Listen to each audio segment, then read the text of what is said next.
அனைவருக்கும் வணக்கம். விருச்சக ராசி நேயர்களுக்கு பணமழை கொட்டும் தருணமாக இந்த புதன் பெயர்ச்சி அமைஞ்சிருக்குது. அந்த வகையில விருச்சக ராசி நேயர்களுக்கு புதன் பகவானுடைய பெயர்ச்சியின் காரணமாக என்ன மாதிரியான நன்மைகள் எல்லாம் ஏற்பட இருக்கு, கிரக நிலைகளின் ரீதியாக அமையிருக்கும் சாதகங்கள் என்ன, பாதகங்கள் என்ன, மேலும் என்ன மாதிரியான முன்னேற்றங்கள் எல்லாம் உங்களுடைய வாழ்வில் ஏற்பட இருக்கு. குறிப்பா விருச்சக ராசி நேயர்களை பொறுத்த வரைக்கும் இந்த புதன் பெயர்ச்சி நிகழக்கூடிய இத்தருணங்கள்ல விருச்சக ராசி நேயர்களுக்கு கிரகங்களுடைய சஞ்சார நிலைகள் என்ன என்று பார்க்கும்போது ரிஷபத்தில் சுக்கிரனும், மிதுனத்தில் சூரியன், குரு பகவானும், கடகத்தில் சஞ்சரித்து வந்த புதன் பகவான் சிம்ம ராசிக்கு பயிற்சியாகி அங்கு ஏற்கனவே சஞ்சரித்துக் கொண்டிருக்கும் செவ்வாய் மற்றும் கேதுவோடு இணைகிறார். கும்பத்தில் சனி பகவானும் ராகுவும் இணைந்து சஞ்சரிக்கிறாங்க. இந்த கிரகங்களுடைய சஞ்சார நிலைகளின் காரணமாக விருச்சிக ராசி நேயர்களுடைய வாழ்வில் குடும்ப சூழ்நிலை ரீதியாக உத்தியோகம், தொழில், வியாபாரம், கலைத்துறை, அரசியல் துறை, மாணவ மாணவிகள், விவசாயத்துறையினர், பெண்மணிகள் என அனைவருக்குமே என்ன மாதிரியான நன்மைகள் எல்லாம் ஏற்பட இருக்கு என்பது குறித்தான முழுமையான பதிவு தான் இந்த வீடியோல நம்ம விரிவா பார்க்க போகிறோம். அந்த வகையில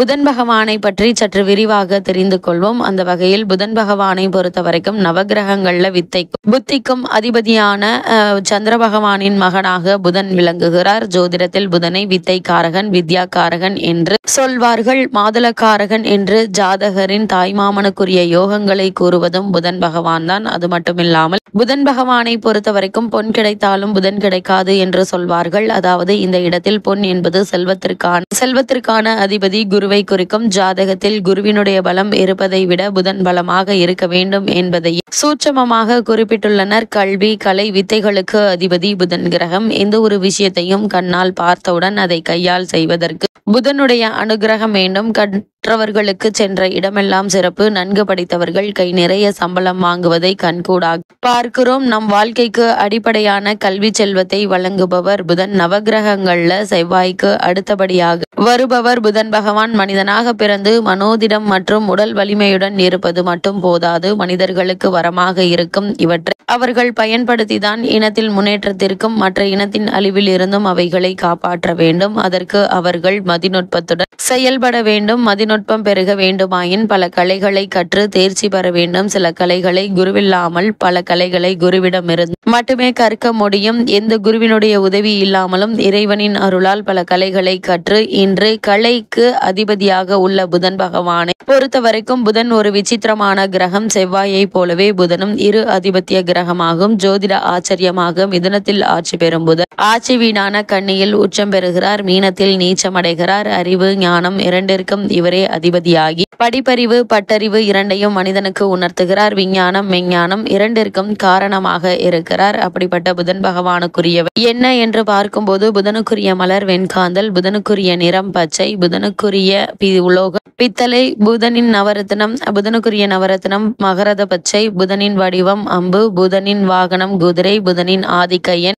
5. புதன் பகவானின் இயல்புகள். புதன் சுய ஒளியற்றவர், பச்சை நிறம் கொண்டவர். புதன் மதிநுட்பத்திற்கு காரணமானவர். உறவு முறைகளில் தாய்மாமன் மற்றும் பங்காளிகள். புதன் மதிநுட்பத்திற்கு காரணமானவர். உறவு முறைகளில் தாய்மாமன் மற்றும் பங்காளிகள் உறவுகளை குறிப்பவர். புதனின் காயத்ரி மந்திரமான ஓம் கஜத்வஜாய வித்மகி சுக அஸ்தாய தீமகி தன்னோ புத பிரசோதயா. இந்த மந்திரத்தை நீங்கள் சொல்வதன் மூலமாக புதனுடைய அருள் பரிபூரணமாக உங்களுக்கு கிடைக்கும். அதேபோல் அரசனுக்கே அறிவுரை கூறி ஆட்சியை வழிபடுத்தும் சக்தியை தருவதும் புதன் கிரகம்தான். அப்படிப்பட்ட புதன் பகவானை பொறுத்தவரைக்கும் நவகிரகங்கள்ல கல்வியை உயர்த்தி வழங்கும் கிரகமாக புதன் கிரகம் விளங்குகிறது. ஒருவரது ஜாதகத்தில் புதன் யோகம் பெற்றிருந்தால் அந்த ஜாதகர் அறிவிலும் புத்தி கூர்மையிலும் சிறந்து விளங்குவார். அவரை உலகமே திரும்பி பார்க்கும். எந்த நேரமும் கலகலப்பாகவும் நகைச்சுவையாகவும் பேசும். அவர்களை சுற்றி எப்போதும் ஒரு கூட்டம் இருக்கும். அரசனுக்கே அறிவுரை கூறி ஆட்சியை வழிபடுத்தும்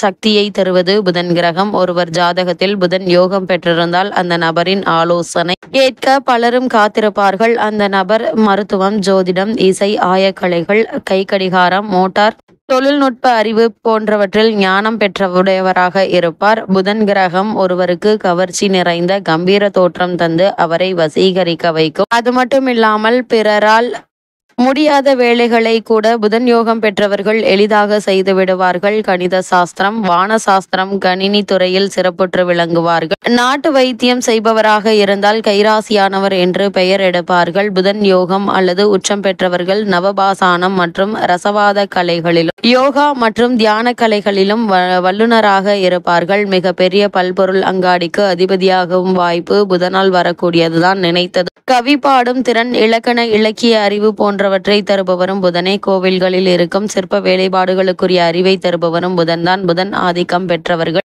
மேஜிக் மற்றும் வேடிக்கை நிகழ்வுகளை நடத்துபவராக இருப்பார்கள். ஒருவர் பல ஆண்டுகளாக பத்திரிகை தொழிலில் முதன் பெற்றவராக திகழும் புதனே காரணமாக உள்ளார். இனி புதன் கிரக பாதிப்பால் என்ன மாதிரியான பாதிப்புகள் ஏற்படும் என்று பார்க்கும்போது, நமது உடலில் தலை முதல் பாதம் வரை கடைசி வரை செல்லும் நரம்புகளுக்கு எல்லாம் ஒட்டுமொத்த அதிபதி புதனே ஆகும். நரம்புகள்ல ரத்தம் உறைவதும் ரத்தம் கசிவுகளுக்கும் புதனே காரணமாக உள்ளார். புதன் பகவானை பொறுத்த வரைக்கும் நமது உடலில் தலை முதல் பாதம் கடைசி வரை செல்லும் நரம்புகளுக்கு எல்லாம் ஒட்டுமொத்த அதிபதி புதனே ஆகும். நரம்புகள்ல ரத்தம் உறைவதும் ரத்தம் கசிவுகளுக்கும் புதனே காரணமாக உள்ளார். தலைக்கு செல்லும் ரத்தம் குறைந்தாலும் அதிக ரத்தம் சென்றாலும் அதற்கும் புதன் தான் காரணம். வலிப்பு நோய், கை கால் முடக்கம், மனநிலை பாதிப்பு, திருநங்கையாக மாறுதல் ஏற்பட, தாய் வலி, தாய் மாமன் வலி, பரம்பரை நோய்கள் வருவது போன்றவற்றிற்கு புதனே காரணமாவார்.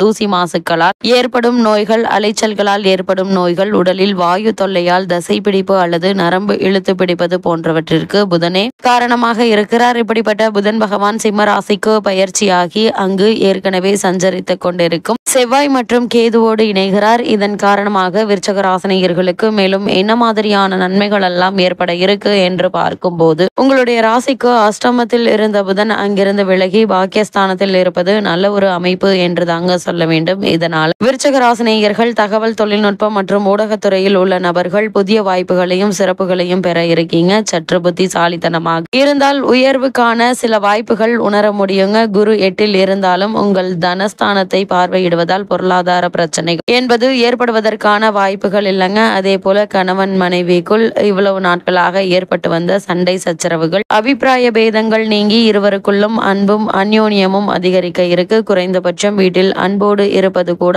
ஆதாயம் தாங்க. ஆனால் உங்களுடைய செயல்திறன் அதிகரிக்கக்கூடிய ஒரு தருணமா தான் இந்த காலகட்டம் அமைஞ்சிருக்குதுங்க. மெதுவாக நகரும் கிரகங்களான சனி ராகுவினால் வரும் தொல்லைகள் உண்டு என்பதால் உடல் ஆரோக்கியத்தில் அதிக கவனம் செலுத்துங்க. சிறு உடல் உபாதை என்றாலும் கூட உடனே மருத்துவரிடம் அணுகி அதற்கான சிகிச்சை எடுத்துக்கொள்வது மிக மிக நல்லது என்பதை கிரக நிலைகள் மீண்டும் மீண்டும் தெளிவுபடுத்துது. அதே போல உத்தியோக காரணமாகவோ அல்லது மற்ற காரணங்களுக்காகவோ குடும்பத்தை விட்டு பிரிந்திருந்தவர்களும் கூட ஒன்று சேரக்கூடிய ஒரு தருணமா தான் இந்த புதன் பெயர்ச்சி அமைஞ்சிருக்குது என்பதை கிரகங்களுடைய சஞ்சார நிலைகள் உங்களுக்கு உறுதியளிக்குதுங்க. அந்த வகையில விருச்சக ராசினியர்களுக்கு இத்தருணங்கள்ல கிரக நிலைகளின் ரீதியாக கூறப்படும் பரிகாரம் என்ன என்று பார்க்கும்போது, வியாழக்கிழமை தோறும் ஹைகிரீவர் சன்னதிக்கோ, தட்சிணாமூர்த்தி சன்னதிக்கோ, ராகவேந்திரர் சன்னதிக்கோ சென்று வழிபட்டு வாங்க. அது மட்டும் இல்லாம சனி மற்றும் புதன்கிழமைகள்ல வீட்டிற்கு அருகாமையில் உள்ள பெருமாள் ஆலயத்திற்கு சென்று தீபம் ஏற்றி வழிபடுங்க. எண்ணற்ற நன்மைகள் உங்களுடைய வாழ்வில் ஏற்படும்.